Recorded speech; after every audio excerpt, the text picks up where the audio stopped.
नमस्कार, जय भीम। मैं डॉक्टर महेश वर्मा और आप देख रहे हैं इस समय डेमोक्रेटिक भारत के इस फेसबुक पेज पर आप लाइव जुड़ गए हैं। बिल्कुल, मैंने आपको लिखा है बिल्कुल शॉर्ट नोटिस पे। अभी हमें एक सूचना मिली है कि अलवर से मुश्किल से 30 किलोमीटर की दूरी पर एक तदारपुरा चौराहा पड़ता है।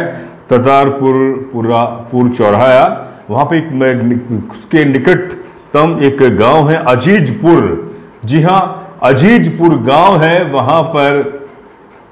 वहां पर आज सुबह तड़के जानलेवा हमला हुआ है जाटव समाज की बस्ती में, और बताया जा रहा है कि जिसमें कई 15-20 लोगों को चोटें आई हैं और जिसमें कई महिलाएं और बच्चे और महिलाओं के साथ भी बदसलूकी हुई है। सूचना हमें ये मिली है अभी प्रथम दृष्टया कि जो ओड राजपूत समाज के जो लोग हैं उन्होंने जानलेवा हमला किया सुबह 5 बजे, और जिसमें बताया ये जानकारी हमारे सामने आई है कि जो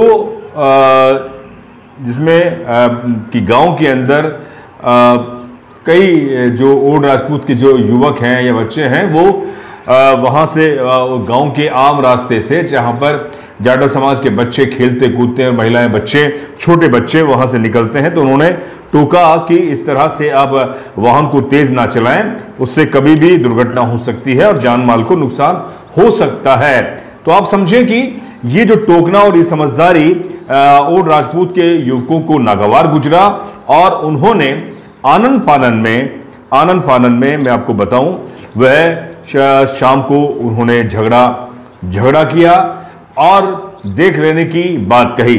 राजपूत समाज के लोगों ने राजपूत समाज के जो ओड राजपूत समाज को धमकी दी, और जाटव समाज के लोगों ने बताया जाता है कि उन्होंने समझा कि चलिए मामला अब शांत हो गया है, कि शायद वो अब इस झगड़े तक ही सीमित रहेंगे। कि उन्हें समझाया कि अगर आप इस मोहल्ले से तेज गाड़ी से, रफ्तार से, मोटरसाइकिल से आप निकलते हैं तो कभी भी बच्चों को चोटें आ सकती हैं। कृपया करके इस तरह से इन रास्तों से निकले नहीं, इस तरह से मोटरसाइकिल चलाकर। तो ये ओड राजपूत के जो युवक हैं या यो कहें कि उनके जो लोग हैं उन्हें ये नागवार गुजरा, और ओड राजपूत के लोगों ने कहा कि जो जाति सूचक शब्दों का इस्तेमाल किया, ढेर चमार, तुम्हारी कैसी हिम्मत हुई हमें ज्ञान देने की, या हम तो ऐसे ही मोटरसाइकिल चलाएंगे। उसके बाद में कहा सुनी हुई है। कहा सुने के बाद में, और मैं अभी आपको चंद कुछ ही पलों के अंदर वो तस्वीर भी एक बार मैं आपको दिखाने की कोशिश करूंगा जो हमें अभी प्राप्त हुई है, जिसमें बताया जा रहा है कि लगभग 15-20 लोगों को चोटें आई हैं, जिसमें महिलाएं बच्चे भी हैं, और जो जिला अस्पताल अलवर के जिला अस्पताल में भर्ती हैं, और कुछ लोगों को जयपुर रेफर कर दिया गया, उन्हें गंभीर चोट आई हैं। तो साथियों, ये जो मैं आपसे कह रहा हूं कि जो जातीय हमले हैं, खासतौर पे दलित समाज के लोगों पर जो जातीय हमले हो रहे हैं, जाति देखकर सामने वाला हमला करता है। वो जानता है कि ये समाज मार्शल कम्युनिटी है, ये अपने हक अधिकार के लिए संघर्ष करती है, उसी के साथ में इस तरह का जातीय हमले होते हैं। देखिए कि ये इसमें बताते हैं कि कोई बहुत बड़ा मसला नहीं था। मसला सिर्फ ये था कि जो ओड राजपूत के जो युवक हैं, जैसे कि हमें जानकारी सामने आई है कि वह लोग अपने मोटरसाइकिल से जाटव समाज की गली मोहल्लों से, उनकी बस्तियों के आगे से तेज रफ्तार से मोटरसाइकिल लेकर गुजरते थे। तो वहां के जब बुजुर्गों ने, युवकों ने टोका कि अगर आप यहां से इसी तरह से मोटरसाइकिल पर निकलेंगे तो हमारे जो छोटे बच्चे, महिलाएं, बुजुर्ग हैं उन्हें भी चोट आ सकती है।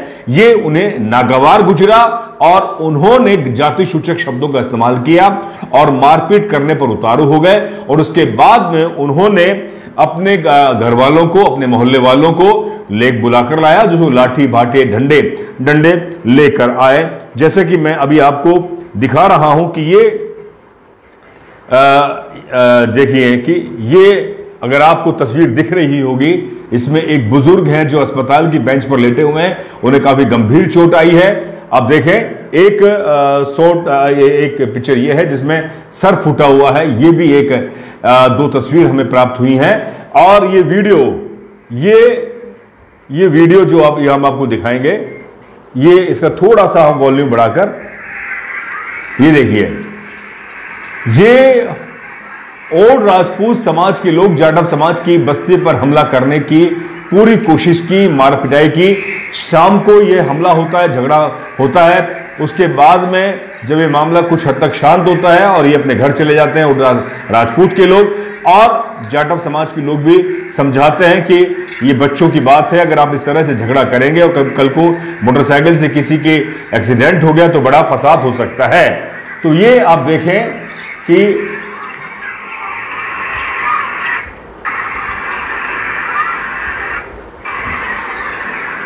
ये तस्वीर में अगर आपको पूरा स्पष्ट नजर नहीं आ रहा होगा, लेकिन मैं जो आपको बताना चाह रहा हूं कि जो जातीय हमले हैं, जाति देखकर हमले हो रहे हैं और इसमें प्रशासन पूरी तरह से लापरवाह होता है। मामला दर्ज कराने जब पहुंचते हैं तो वो उन्होंने सिर्फ और सिर्फ 151 के तहत मामला दर्ज किया और पाबंद कर दिया गया। अब घटना, इससे अगली घटना जो घटी है जिसमें 15-20 लोग घायल हुए हैं, मैं आपको बता दूं, सुबह तड़के 5 बजे और राजपूत समाज के कई लोगों ने लाठी डंडा भाटों से हमला किया जाटव समाज के मोहल्लों में, जिसमें कई युवकों के, जाटव समाज के युवकों को चोटें आई हैं, बुजुर्गों को, महिलाओं को उनके साथ बदसलूकी हुई है। और वो सो रहे थे, सुबह तड़के तकरीबन 4, साढ़े 4, 5 बजे सो रहे थे और उन पर सोते हुए लोगों पे घरों में घुस गए। उनके पंखे, उनके वाहन, उनके जो भी दिखा उनको सब पूरी तरह से तोड़ा और फोड़ा गया। वो उसी तरह से घटना रामगढ़ में भी ऐसी हुई थी, जहां दलित समाज की बस्तियों पर पूरी तरह से संगठित होकर जो और राजपूत के लोगों ने हमला किया। ये प्रथम दृष्टया हमें जानकारी सामने आई है। अभी तक पुलिस ने कोई बड़ी कार्रवाई नहीं करी है। मैं यही सवाल कर रहा हूं कि जो जातीय इस तरह के हमले हैं, जातीय जो इस तरह के जो हमले हो रहे हैं खासतौर पे दलित समाज पर, वो उस पर कब तक अंकुश लगेगा? जो प्रशासन है वो क्या कर रहा है? अब देखिए, दलित समाज की बहन बेटियां जब अपने गांव में या किसी स्कूल में पढ़ने लिखने जाती हैं तो उनके साथ भी इस तरह के जो लंपट हैं, जातिवादी, जो सामंतीवादी और जो जिनके अंदर जाति का घमंड है, वो उनकी बहन बेटियों के साथ हमला करते हैं या उन्हें रोकते हैं, टोकते हैं। और जब उन्हें समझाने के लिए कोई जाता है तो इस तरह के वारदात हमारे सामने आती है।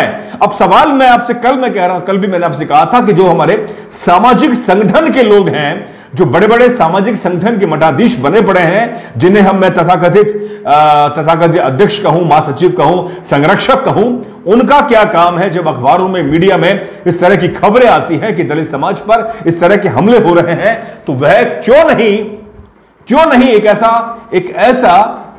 एक दबाव समूह बनाते, प्रेशर ग्रुप बनाते, जिससे कि प्रशासन 10 बार कार्रवाई करे उन हमलावरों पर। लेकिन वो नहीं करेंगे।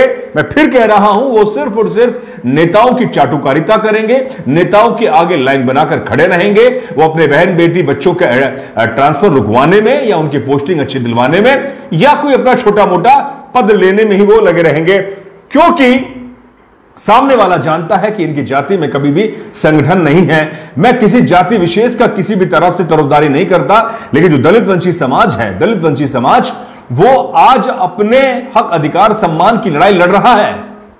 CJI, chief justice of India, Maharashtra में, गोवा और महाराष्ट्र के जो एक बार काउंसिल ऑफ में वहां जाते हैं सम्मान में, उन्हें उस तरह की आगवानी नहीं मिलती। आप समझे, ग्वालियर के अंदर बाबा साहब की प्रतिमा को स्थापित प्रतिभा लगाने के लिए बड़ा संघर्ष चल रहा है। और ऐसा कोई गांव, ऐसी कोई ढाणी, ऐसा कोई जिला, ऐसा कोई राज्य नहीं है जहां पर दलित महिलाओं, बच्चों के साथ में या उनकी बहन बेटियों के साथ हमले नहीं हो रहे या उनके जमीनों पर कब्जा नहीं हो रहे। जो मैंने आपको तस्वीर दिखाई है, ये अलवर से मुश्किल से 30 से 35 किलोमीटर की दूरी पर है। ततारपुर चौराहा, उससे निकटतम एक गांव है अजीजपुर की यह घटना है। और पुलिस, जब मैंने वहां से जानकारी लेनी चाहे तो उन्होंने कहा कि पुलिस ने सिर्फ और सिर्फ 151 के तहत मामला दर्ज किया है और पाबंद किया है, जबकि यह सीधे तौर पर जातीय मानसिकता को दर्शाता हुआ हमला है, जिसमें SC/ST एक्ट के तहत मामला दर्ज होना चाहिए। और जिन लोगों ने जातीय मानसिकता के तहत हमला किया है उन पर पुलिस सख्त कार्रवाई करे और उनको एक सख्त से सख्त न्यायालय सजा दे और एक ऐसा इकबाल जमीन पर जाए जिसे उनको लगे कि दलित वंचित समाज पर हमला करने का मतलब है संविधान और कानून और देश की राष्ट्रीयता पर हमला है। जी हां, जो मैं आपके सामने आज मैंने तो तस्वीर दिखाई है वो एक बार फिर मैं आपको दिखाने की कोशिश कर रहा हूं। मेरे फेसबुक पर ये एक तस्वीर आपको दिख जाएगी। ये तस्वीर मुझे ये तस्वीर आपके फेसबुक, आप देखिए, एक बुजुर्ग, आप सोचिए, ये देखिए, ये दलित समाज के हैं। आप समझे कि ये दलित समाज के एक बुजुर्ग है, सुबह सो रहे थे, उन पर जानलेवा हमला होता है। आप देखें, सर फोड़ दिया गया। ये बुजुर्ग हैं। और मैं और तस्वीर आपको दिखाता हूं। बिल्कुल वो तस्वीर जब आप देखेंगे तो खुद को आपको लगेगा कि आखिर ये हमारे, बिल्कुल ये क्या हो गया, ये क्या हो रहा है।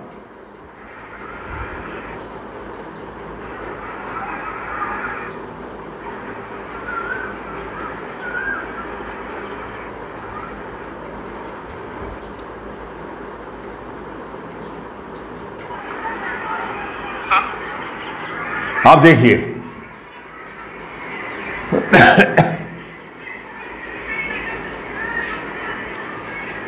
ये देखिए, संगठित होकर पूरा गिरोह बनाकर पूरे उनके मोहल्ले वालों ने, उनकी जाति ने एक संगठित होकर दलित समाज की बस्ती पर और जाटव, खास तौर पे जाटव समाज की बस्ती पर हमला किया है। तो मैं फिर कह रहा हूं आपसे कि ये हमले और ये कब तक होता रहेगा, क्योंकि जो इंचार्ज है उस इलाके का, थाना वहां है, जो थाना इंचार्ज है वो भी जानता है कि किन पर हमला हो रहा है। इनका कोई राजनीतिक संगठन तगड़ा नहीं है, इनका कोई जातीय सामाजिकता, उनकी कोई सामाजिक जो कह सकते हैं कि संगठन बहुत मजबूत नहीं है। तो ये जो मैं आपसे कह रहा हूं, इसका मतलब ये सामने दर्शा रहा हूं कि हम सिर्फ और सिर्फ संगठन बनाने से कुछ नहीं होगा, उस संगठन को जमीन पर उतारना होगा और प्रशासन से, एसपी, डीएसपी, कलेक्टर, मिनिस्टर, मुख्यमंत्री, तमाम व्यवस्था पालकों से सवाल पूछना होगा कि दलितों पर कब तक हमला होता रहेगा।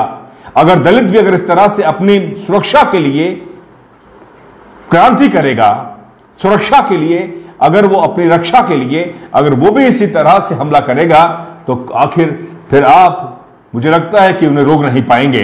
मैं जो आज आपके सामने तस्वीर जो प्रस्तुत कर रहा हूं, उसका सीधा सा लबोलुबाव यही है इस खबर के मार्फत कि ततारपुर अलवर से मुश्किल से 30 किलोमीटर दूर ततारपुर चौराया है, मुनावर तहसील में आता है, खैरतल तेजारा जिले में आता है और अजीजपुर गांव की एक घटना है जहां पर जाटव समाज के मोहल्ले पर और राजपूत समाज के लोगों ने हमला किया।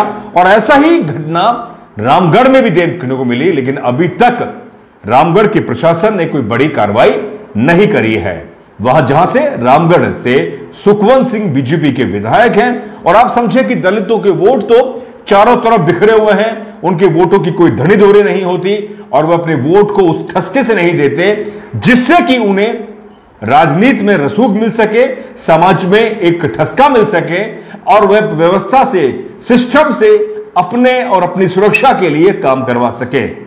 14 अप्रैल को आप बहुत बड़ी रैलियां निकालते हैं, बाबा साहब की जय भीम को उद्घोष करते हैं, लेकिन जब 14 अप्रैल के बाद में 15, 20, 30 या जब अप्रैल आता है या और तारीखें आती हैं, उस समय उसी गांव के लोगों के युवकों पर हमला होता है। यही मैं सबसे बड़ी सवाल आज आप सभी के सामने उठाकर जा रहा हूं। कल फिर मिलेंगे। इस घटना पर मैं बिल्कुल अस्पताल जाऊंगा, सरकारी अस्पताल, हो सका तो मैं गांव में जाऊंगा और उस जगह की तस्वीर को मैं बयां करूंगा आप सभी के सामने कि आखिर इस तरह की घटनाएं कब तक होती रहेंगी। साथियों, आप अपने आसपास के लोगों से और उन जो सामाजिक संगठन के मठाधीशों से भी सवाल पूछें कि सिर्फ और सिर्फ संस्थाएं बनाने से क्या होगा, जब तक आप जमीन पर इस समाज की सुरक्षा के लिए, सम्मान के लिए, अधिकार के लिए अगर काम नहीं कर पाए तो आपका सामाजिक संगठन बनाना सब बेमानी है। बहुत बहुत शुक्रिया। जय भीम, जय भारत, जय संविधान।